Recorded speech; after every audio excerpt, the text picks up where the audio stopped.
Hello, everyone, and welcome back to the YouTube channel. And today we are here to discuss the technical mid-season finale of The Walking Dead, episode 16 of 24. 8 episodes left when it returns in fall forever. Then obviously we have the spin-offs, which I'm going to make a video of very soon, talking about, Tales of the Walking Dead, Isle of the Dead, the Daryl and Carol spin-off show, the Rick movie or TV spin-off show when the showed when that obviously gets clarified, as well as we got 6 parts coming about that's connected to Fear the Walking Dead season 7 and season 8. So much content. Where will worlds the Walking Dead Worlds Beyond connect, going forward with the whole French connections and Jenna. I want to talk about all that in the future, in the coming weeks, obviously, and my predictions for the finale. The last episodes have come very soon. But if you have not checked it out, go check it out. The Walking Dead is in one of the best phases, in my opinion. Um, and going back to what I watched the early seasons, to prep myself for the final season. Season like 10 and 11, they've been phenomenal with the Whisperers and now the Commonwealth, and this episode was no exception to that. Hit that subscribe button, leave a like, let me know your thoughts on the last 8 episodes, part 2 or 3 of The Walking Dead, and let me know where you think the series is going. How do you think it will end? I just can't wait. This is, you know, I always knew it would end one day, The Walking Dead, but the fact they're only 8 episodes away from that ending is crazy. I mean, of the core show, we're always gonna have spin-offs, which probably have like 2, 3 seasons, but we'll have to wait and see for all information.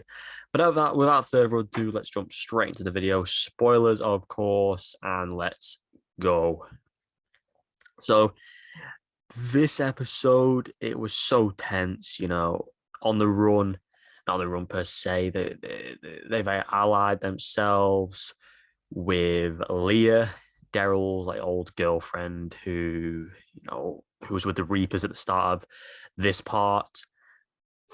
I think, it was fitting for her to come back in, with the Commonwealth being a bit dodgy and, Lance, and now she was working with Lance, but not technically.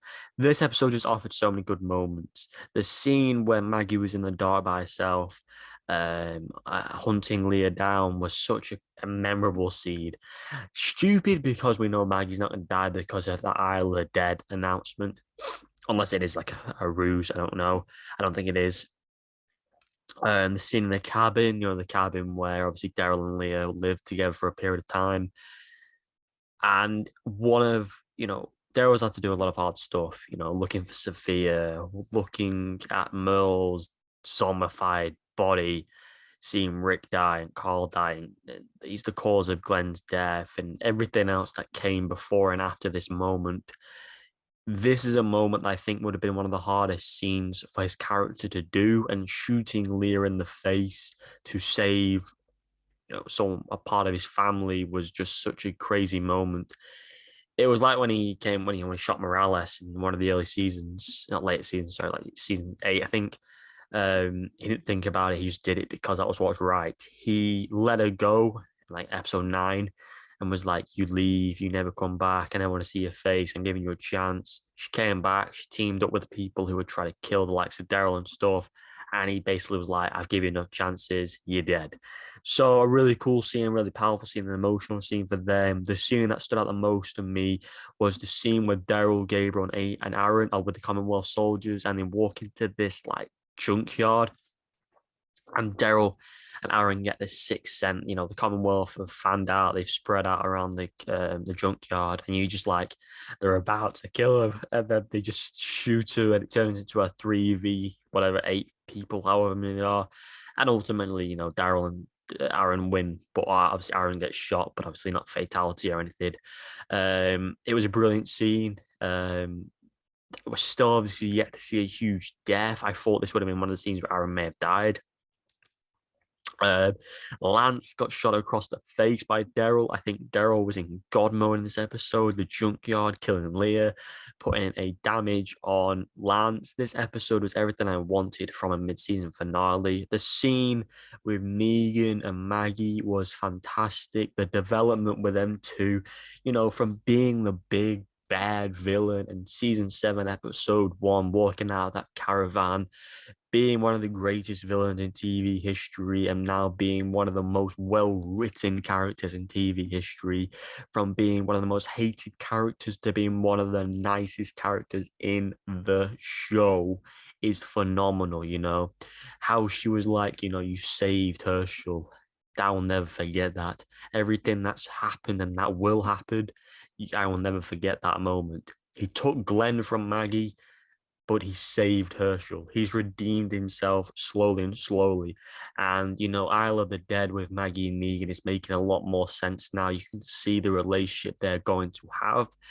And I'm so, so excited for what this, the future holds for these characters. And Negan is and always will be one of my favorite characters. He took two of the best characters in the show away from us, Glenn and Abraham. But I always said is they never would have fit the vibe of the show. They never would have worked out in this sense. Glenn was too soft at times.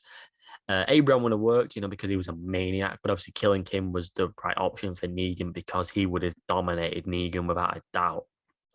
And he makes a reference to that early in one of the episodes when he talks about Rick. It wasn't random. He took Abraham out because he was a threat.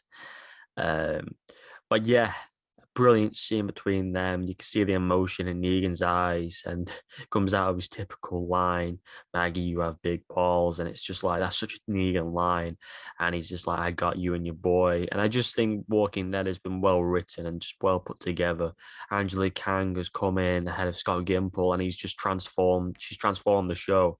Scott did a phenomenal job with his time as the main producer, but I believe Angela Kang set the show in an even better direction. They're both doing a great job for the series. And yeah, you obviously got scenes with Eugene and Meg, and, the thing, he's annoying sword doing his bits. There's a lot they've set up for the last 8 episodes. They've put in the paper that Pamela Milton is dodgy, and you have Ezekiel and Rosita and Magma and all these other characters teaming up now, ready to take down the Commonwealth. And what too many names in my head. Yeah, you obviously know the guy. I'm looking forward to seeing how they take him down, where this truly leads. I've seen a teaser recently. I think it was about today. I saw it. Mercer and Negan, I think, have a scene together. And just so much they've set up for the next season. I think to see them two is a dream. To have them two and Daryl on the screen together, three of the biggest badasses I've seen in Walking Dead. Mercer has become one of the best characters in the show, period. Um, Daryl's holding Rick's revolver as well, so I'm intrigued to see how that comes into it. And I want to see if this all ties into the CRM. Will they go to war with them straight after? And it's just, this episode set up so much. Does Pamela know what's going on? Like the scene where they were they became like the Nazis, like the Soviet, all these dictator countries, when they put the banners up, it felt like Nazi Germany when you're watching the end of it, how they had the banisters at Alexandria, proper red and proper World War II vibes. The banners at Hilltop. Then they went to Oceanside, and there was obviously banners there, but then they gathered all the people, and I was like, holy shit. Because at the start, he flipped his coin in the air, and you think it was just them splitting up the teams, and then he did it again at the end, and it was basically to massacre the Oceanside, depending what the fate was on. And I think he plays a fantastic villain. The name has literally gone from my head. I can't even Lance. Yeah, like Lance. I don't know. I don't know why the name's spared, but he's literally full blown villain, and I don't understand. I'm intrigued to see why he's so um distant from Pamela. Very much excited for final episodes. If you haven't checked this out, go check it out. Um, I'm going to give my full season review in this episode, and I'm gonna say season 11, part 2 of 3. Elevated everything I thought I would see from the Commonwealth and our survivors. Um, I'm gonna give it a solid 10 out of 10. There was no issues. The characters you are hating, you are meant to hate. Um, I just think that they've done it so well. And if they end on a high that actually delivers on every front, linking to future stories, like I said, the Maggie spin-off, the Daryl spin-off, the Rick spin-off, it would be incredible to have these characters all over the place. And I'm intrigued to see who survives. Sadly, I think we will lose a few of the main characters. I mean, for example, Yumiko hasn't appeared in time. Dan Fogler, I saw an Instagram post. I completely forgot he was in the show. He disappeared, and because he's doing like other roles, I hope he does um return before the end. Sasha's wife, husband, sorry, the actress who played Sasha, her husband in real life in the show, he's still alive apparently, and he's not appeared in ages.